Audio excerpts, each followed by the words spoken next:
ঘরে ছোট রানী এলো পদ্মাবতী। রাজার আরো 6টি রানীর ছিল না সন্তান, পদ্মাবতীর কোলালোতে মিলল সমাধান।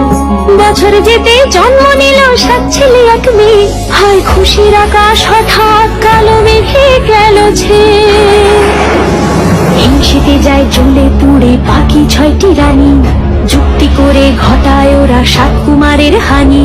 সুযোগ মতো 7 ছেলেকে মাটিতে দেয় পুঁতে, বাঁচে একা পারুল ওরা পায় না তাকে ছুতে। ধাইমা বাজায় সেই মেয়েকে বড় করে তোলে, 7 ভাইকে পায় যে পারুল 7টি চাপা ফুলে। এত কিছুর পরেও রাজার বিপদ যে কাটে না, সূর্য নগরে সুখের সূর্য আর ওঠে না।